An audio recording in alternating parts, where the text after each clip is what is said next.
continué leur lutte contre l'État ottoman. Lors de cette lutte, des missions chrétiennes servaient de centre de militants.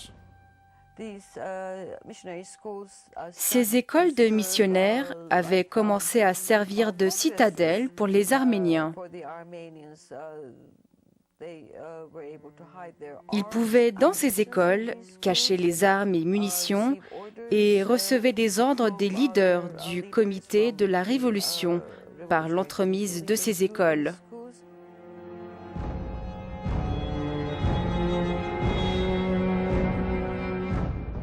À partir du moment où les superpuissances se sont approchées de la guerre, les rebelles arméniens avaient changé de stratégie. Ils avaient renoncé à provoquer les musulmans et recueillaient désormais des munitions. Lorsque la guerre s'était annoncée, les rebelles allaient être prêts à aider les ennemis de l'Empire.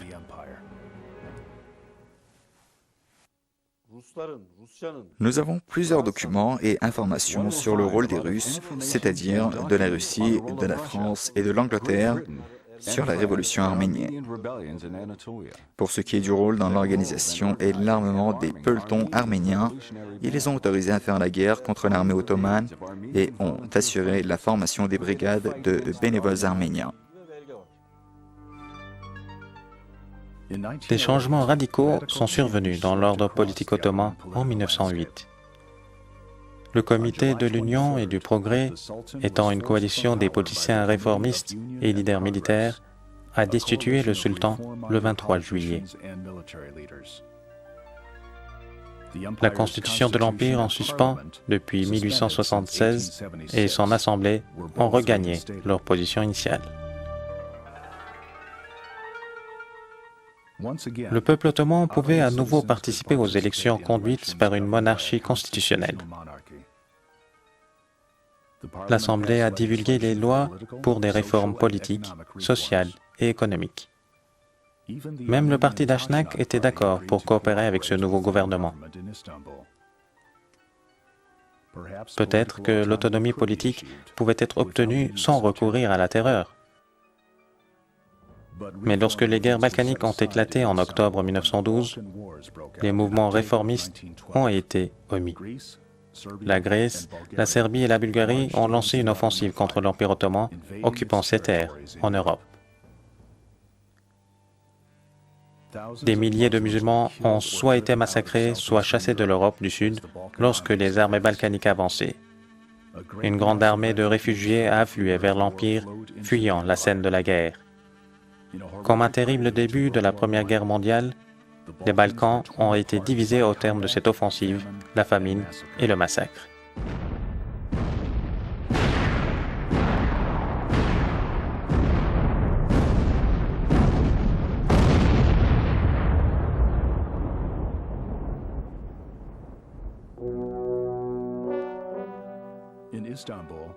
Une autre force politique devenait de plus en plus puissante à Istanbul, le jeune mouvement turc. Ils appuyaient les leaders militaires de l'Empire. Le gouvernement ottoman était devenu au début de l'année 1913 une dictature conduite par le trio Enver Pacha, ministre de la Guerre, Talat Pacha, ministre de l'Intérieur, et Cemal Pacha, ministre des Forces maritimes. Durant leur administration, voire même jusqu'à la fin amère de l'Empire, les réformes politiques et sociales ont continué. Le président de la délégation nationale arménienne, Bogos Nubar, pouvait encore négocier sur certaines réformes pour le peuple arménien. Mais ces engagements ont disparu avec l'apparition de la Première Guerre mondiale. En août 1914, la guerre tant attendue par l'Europe avait éclaté. L'Angleterre, la France et la Russie se sont unis contre l'Allemagne, la Bulgarie et l'Autriche-Hongrie. Istanbul avait alors décrété une mobilisation dans l'armée et s'était mis à attendre. Guillaume II d'Allemagne avait proposé une aide militaire à Enver Pacha, ainsi que des armes, munitions et autres matériels. Des officiers allemands chargés de former les soldats de l'Empire avaient été dépêchés. Les Ottomans ont observé une hausse sérieuse dans les actes des rebelles arméniens après le début de la guerre dans le continent. le parti Henchak avait avancé à Paris que le peuple arménien entrerait en guerre avec des glaives d'insurrection. La Première Guerre mondiale a commencé en Europe en août 1914. À cette date, il n'y avait aucune raison de prévoir l'Empire ottoman au sein de cette guerre, et d'ailleurs pourquoi le Moyen-Orient s'y mêlerait, car c'était le problème de l'Europe et n'avait aucun lien avec le Moyen-Orient. Mais après un incident que nous pouvons qualifier de accident, les Ottomans ont pris leur place dans cette guerre. J'ai qualifié ceci d'accident, mais ce n'était pas le cas. C'était le travail d'Enver Pacha, qui est un comploteur et intrigant très talentueux. Il occupait le poste de ministre de la guerre du jeune gouvernement turc de l'Empire ottoman. Enver Pacha avait trouvé le moyen d'entrer en guerre. Le 29 octobre 1914, les navires de combat ottomans avaient bombardé plusieurs villes russes sur les côtes de la mer Noire. Enver Pacha avait également planifié d'attaquer les troupes russes au Caucase. Mais c'était une erreur de raisonnement ratée. En décembre 1914, la 3e armée ottomane a débarqué en Russie avec 95 000 soldats. L'hiver était très rude, la neige était profonde, le froid était gelant et le terrain était difficile en Anatolie orientale et dans les monts caucasiens. Équipés de très faibles armes pour une guerre d'hiver, les soldats ottomans ont obéi aux ordres et marché vers une grande catastrophe.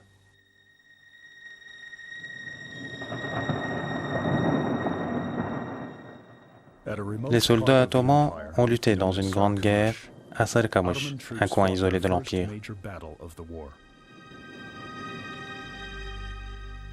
La 3e armée tenta de bloquer l'ennemi, mais les Russes s'opposèrent avec une contre-attaque. Ce débarquement était une catastrophe absolue pour les armées ottomanes. En janvier 1915, seulement 18 000 soldats, contre 95 000 au départ, n'avaient pu retourner à Erzurum. Ces nationalistes arméniens pouvaient voir à Van les soldats de retour comme des épouvantails avec des uniformes déchirés et leurs bras comme des branches qui composaient une armée d'ombre. Comme vous le savez, les Arméniens devraient y avoir bien songé pour se lancer immédiatement car les Turcs étaient épuisés. Mais la chose la plus extraordinaire qui a également attiré l'attention des observateurs de pays balkaniques concernés est cela. Les Turcs n'étaient pas épuisés. Ils affichaient leur meilleure forme lorsqu'ils étaient mis au pied du mur. D'ailleurs, les Anglais l'avaient également appris lors de leur débarquement à Gallipoli, car ils pensaient que ce serait une simple affaire. Ils prévoyaient d'arriver à Istanbul en une demi-heure. Le 25 avril 1915, les troupes australiennes et néo-zélandaises ont débarqué à Gallipoli, à l'ouest du détroit des Dardanelles. Ils espéraient s'emparer d'Istanbul et de l'Empire ottoman au terme de la guerre. Les Alliés avaient sous-estimé la formation et les équipements militaires attribués sous le contrôle du général Liman von Sanders. De plus, ils avaient négligé la défense de Gallipoli assurée par le colonel Mustafa Kemal. Les envahisseurs ont continué une guerre perdue pendant un an pour obtenir les terres où ils posaient leurs pieds et parvenir à atteindre Istanbul. Plus de 250 000 soldats des Alliés ont perdu la vie, soit lors de la guerre, soit à cause des blessures ou encore des maladies. Les Ottomans avaient également perdu 1/3 million de personnes, mais réussi à préserver leurs terres et protéger Istanbul. Les armées ottomanes avaient repoussé une attaque à l'ouest et les Russes étaient arrivés jusqu'au centre de l'Anatolie orientale avec des milliers de bénévoles arméniens.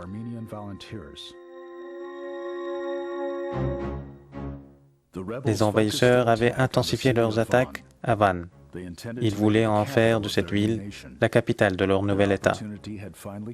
Une occasion s'était finalement présentée avec le financement et l'appui des Russes. Les Arméniens ont salué l'attaque russe.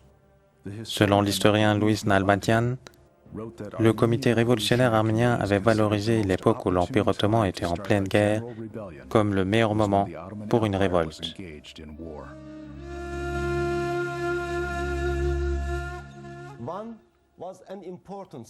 Van était une importante ville et un important centre commercial pour les Arméniens.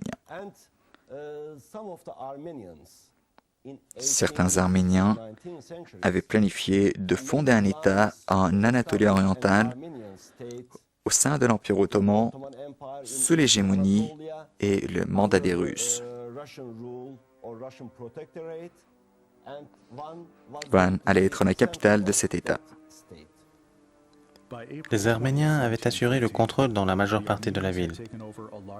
Une petite unité de militaires et policiers ottomans, conduite par le gouverneur Cevdet Bey, avait appliqué une manœuvre désespérée de retardement. La guerre a duré pendant près d'un mois avec tout son acharnement. Finalement, les troupes ottomanes se sont repliées le 17 mai. Van était entre les mains des Arméniens. Alors que les Russes avançaient vers le centre de l'Anatolie orientale, les Arméniens ont mis le feu dans la partie musulmane de Van. Aron Manoukian était le nouveau maire de la ville. Selon l'observateur allemand Johannes Lapsius, les Arméniens avaient commencé à massacrer les musulmans.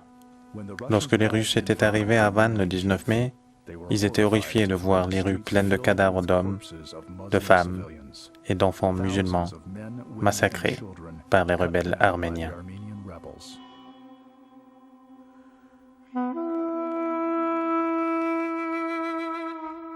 Excepté deux mosquées, la partie musulmane de la ville avait été brûlée.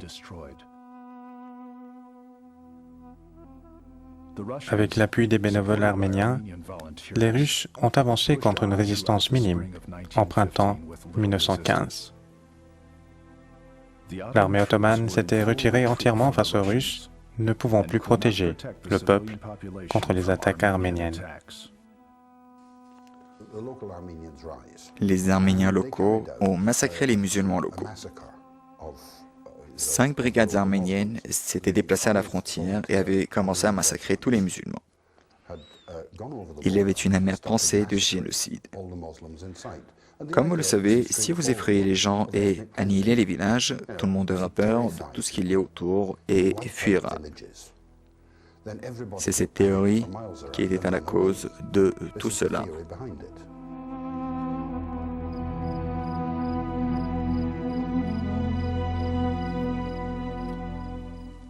2500 civils non armés avaient été massacrés par les rebelles arméniennes dans ce lieu, près du village Zeve, et pas très loin de Van.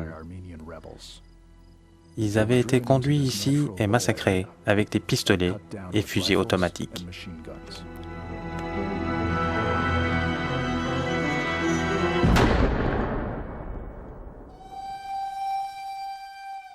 Les civils n'avaient pas pu échapper aux tirs mortels des Arméniens positionnés en hauteur.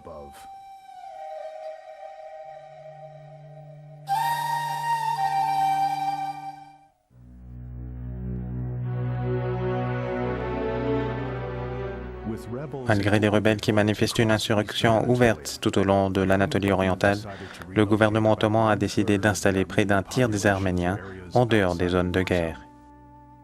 Comme l'avait clairement affirmé Istanbul, cette décision avait été prise pour contrôler le mouvement insurrectionnel. Mais l'armée ottomane avait également reçu l'ordre de contrôler impitoyablement toute attaque et résistance. Les Arméniens avaient été victimes durant leur voyage d'émigration de la famine, des maladies, des massacres des tribus kurdes, ainsi que d'autres éléments versatiles. Plusieurs d'entre eux ont survécu. Selon le leader politique arménien Bogos Nubar, près de 390 000 Arméniens sur les 500 000 qui ont dû quitter leur foyer sont arrivés sains et saufs à leur point d'arrivée. Les troupes ottomanes ont pu récupérer en été 1915 et lancer une contre-attaque. Les Russes sont arrivés en 1915 et ont occupé plusieurs lieux dont Van. Mais ils avaient plus vite perdu et étaient pris plus vite sous contrôle par rapport aux Ottomans. Une fois que les Russes ont été poussés à se retirer des villes occupées, les Arméniens ont dû partir avec eux. Les Arméniens avaient pensé que les musulmans